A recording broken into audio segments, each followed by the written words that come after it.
Vamos iniciar então o resumo da nossa aula de análise de alimentos que aconteceu no dia 28 de setembro.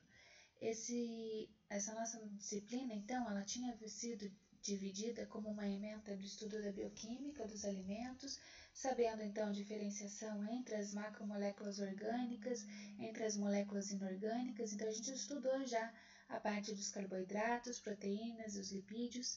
E então, agora o nosso novo foco também, após já ter visto as reações químicas e o metabolismo e a forma como ele é armazenado dentro do organismo, agora a gente vai ver as alterações bioquímicas pós a morte dos mamíferos, aves e peixes, e também vamos aprender um pouco mais sobre a microbiologia dos alimentos. Tanto a incidência, os tipos de micro-organismos que nós temos na contaminação, vamos aprender também sobre os processos de deterioração e doenças que podem estar vinculadas através então da transmissão pelos alimentos. Vamos ver os controles da qualidade microbiológica e também técnicas para a detecção dos micro-organismos. Então a gente tem aqui as bibliografias que seguem as mesmas. Na nossa aula então a gente relembrou que a disciplina de análise de alimentos ela vem para estudar as características que compreendem os alimentos em todos os seus aspectos, composição, valor nutricional, propriedades físico-químicas e também entra na parte da segurança e da parte microbiológica, então, visto que pode ser uma forma de contaminação se não forem bem cuidados. Os alimentos, então, têm a diferenciação entre serem os que estão estragados e os contaminados, lembrando que os estragados já participaram, então, todo do seu ciclo de vida, eles naturalmente estragam com o tempo, e, em compensação, os contaminados são aqueles que, mesmo com boas características, como odor, cor e sabor, eles podem ter algum outro adicional no meio que pode lhe causar, então, algum tipo de contaminação que vai causar dores de barriga, diarreia, vômitos, em alguns casos, quando a contaminação é muito grande, até a morte. Aqui temos algumas das doenças que podem ser causadas pelos alimentos, então a salmonela, a infecção por Escherichia coli, Staphylococcus aureus, a amebíase e a toxoplasmose. A gente sabe então que os alimentos estragados podem ser rapidamente recuperados da nossa saúde, cuidando da saúde, mantendo uma boa hidratação e também utilizando bastante água, suco e também os alimentos como soja e canja.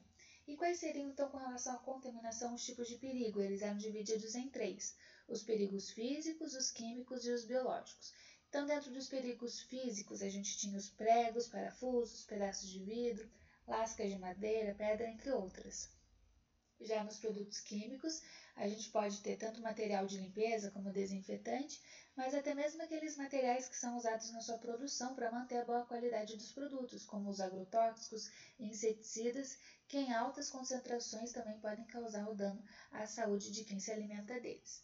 O nosso último tipo de contaminação seria os agentes biológicos, e aqui englobam todos eles: vírus, bactérias, protozoários, vermes, fungos e até mesmo as toxinas, que podem então ser venenosas e causar danos.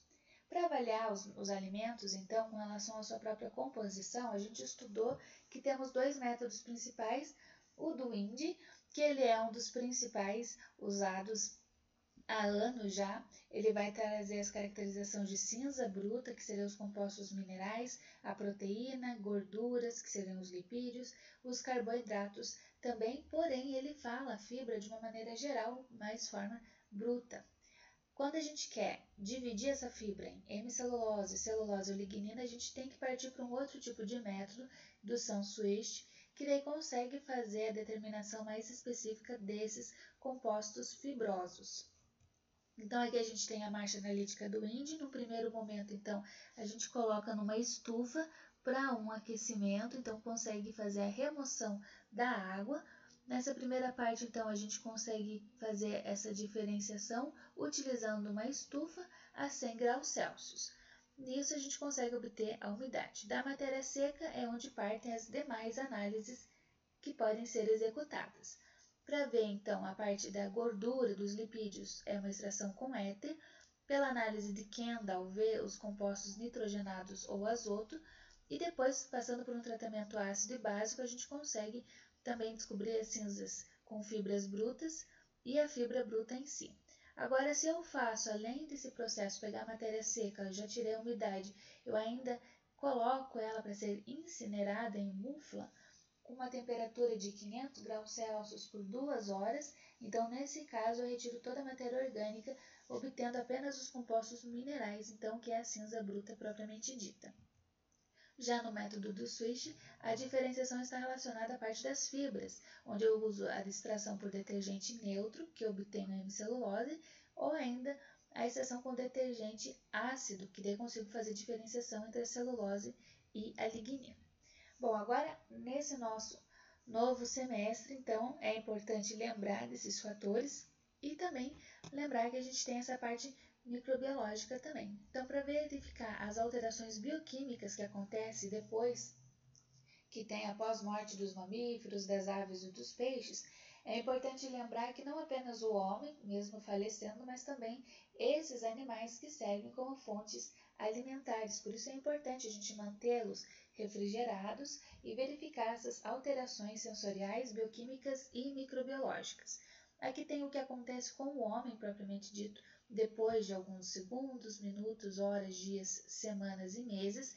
Lembrando então que o processo de cadernização ou putrefação já acontece em alguns dias, com essa liberação de gases, né? E também com uma grande reprodução das bactérias e micro-organismos que acabam então degradando o corpo.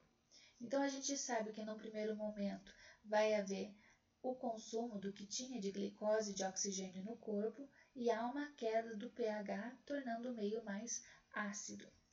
Então, para a inspeção do pós-morte, é utilizada então a legislação de 1952, que vai avaliar todos os órgãos, os tecidos, assim verificando se cada um dos órgãos apresenta algum tipo de contaminação ou dano que pode ter sido a causa da morte. Além disso, essa inspeção ante a morte e pós-morte, ela é realizada então como uma inspeção federal, ela é obrigatória, usada então pela inspeção sanitária e industrial. Para ser feita essa inspeção pós-morte, ele vai verificar pontos específicos do animal e dos órgãos, descobrindo se houve alguma doença ou algum problema.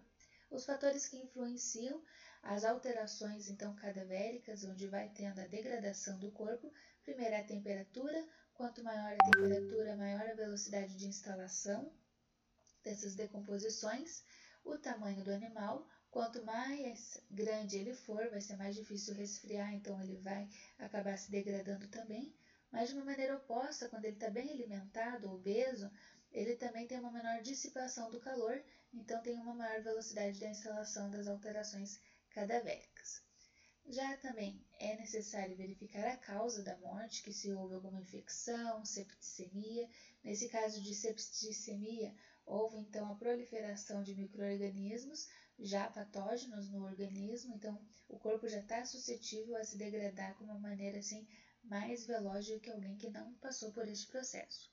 Depende ainda então da cobertura gordurosa, lembrando que a camada lipídica diminui essa dissipação do calor, torna a velocidade da instalação cadavéricas cada vez maiores. Então, por isso, o porco ele vai estar então se autolisando, tendo então a quebra das suas células mais rápido do que um outro animal, visto que a carne do porco ela é mais gordurosa.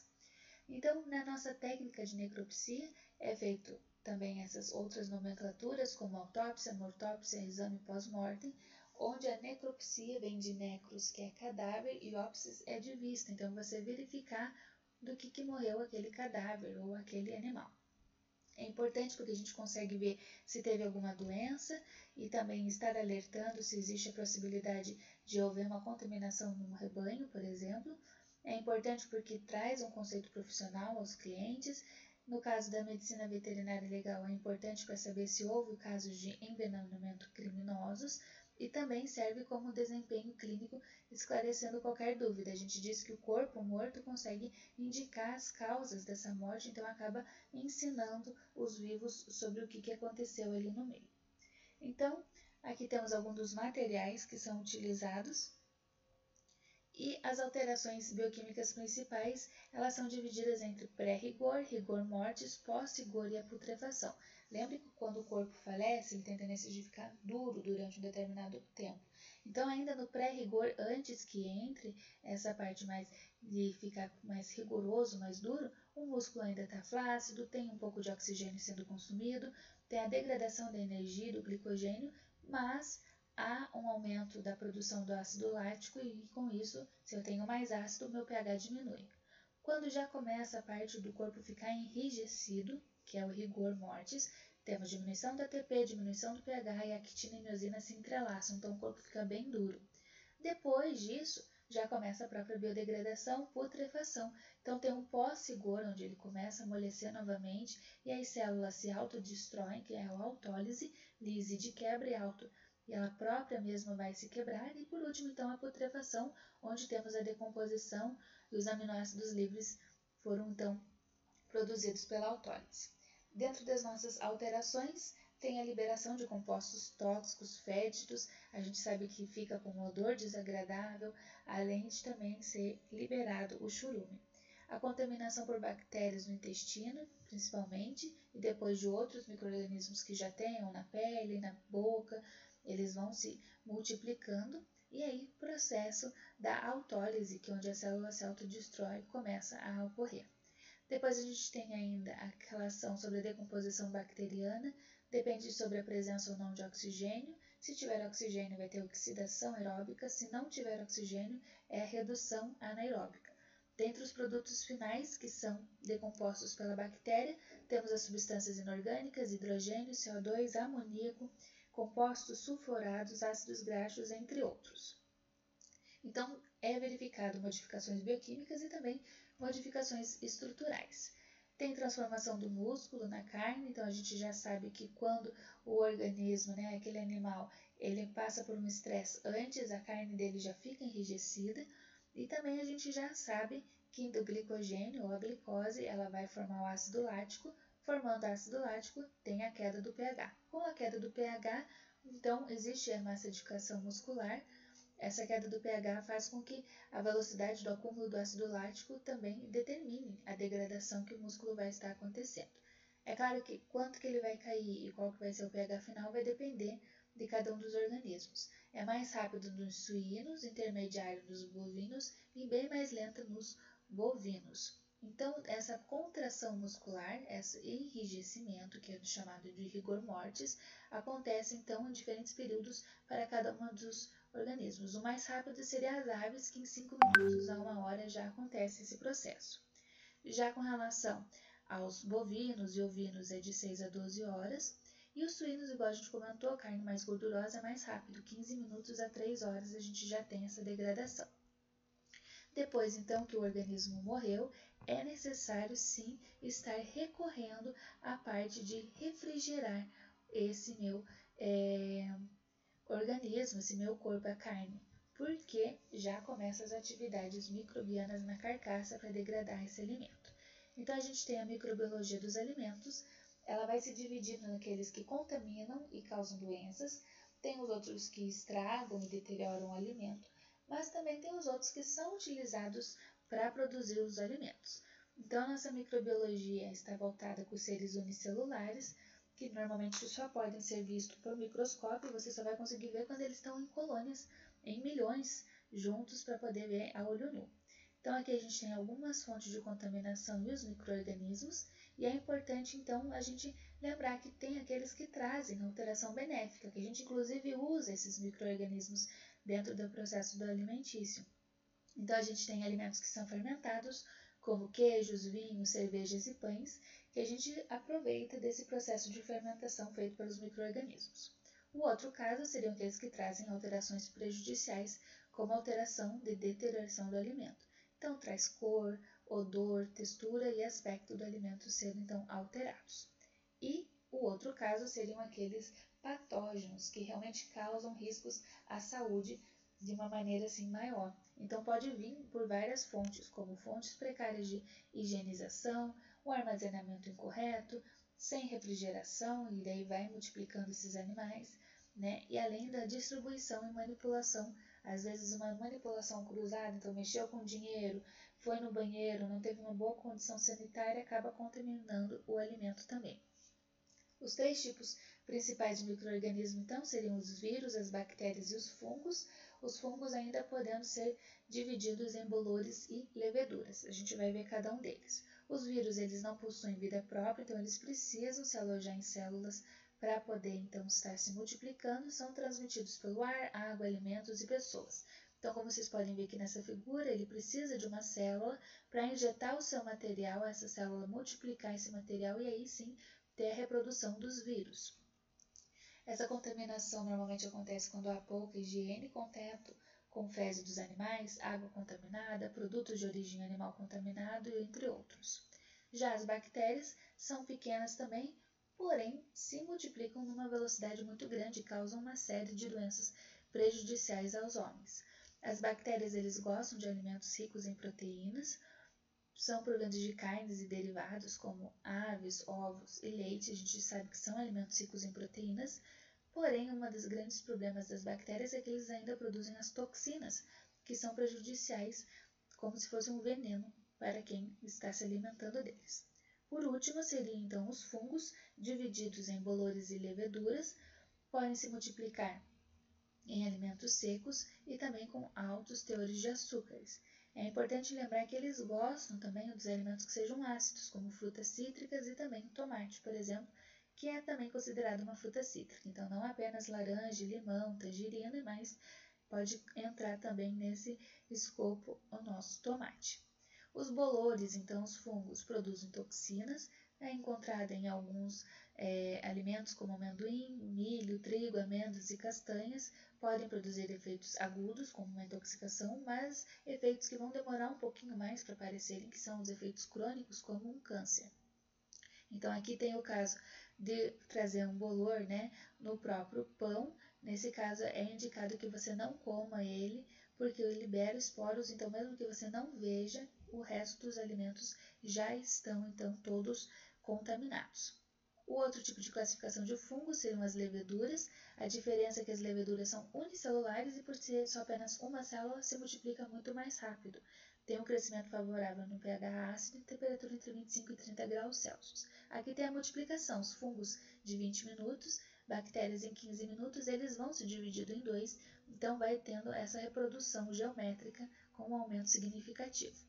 As condições do ambiente para se multiplicarem dependem da água. Lembrem da atividade da água, que quanto de água eu tenho realmente disponível para os micro-organismos se multiplicarem, depende de quanto eu tenho de nutriente, a presença ou não de oxigênio, a temperatura e a acidez do meio. Com relação à atividade da água, então, quando ela está abaixo de 0,60, pouca água disponível, não acontece nenhuma proliferação do micro-organismo, porém, a partir de 0,60, quem começa a agir são os fungos.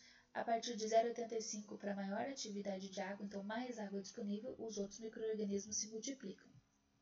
Depois, com relação à temperatura, é importante também lembrar que temperaturas muito altas ou temperaturas muito baixas fazem com que não haja multiplicação dos micro-organismos. Porém, a partir ali de 45 a 50 graus Celsius, eles estão fazendo uma multiplicação lenta, de 30 a 45 rápida, 20 a 30 moderada. Depois, você começa a esfriar o alimento e vai reduzindo também a atividade de reprodução.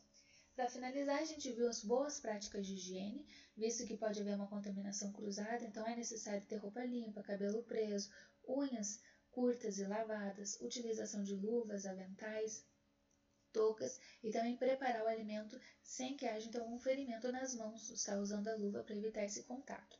É interessante também não usar anel, pulseira, relógio, porque os micro-organismos podem ficar nesse tipo de materiais.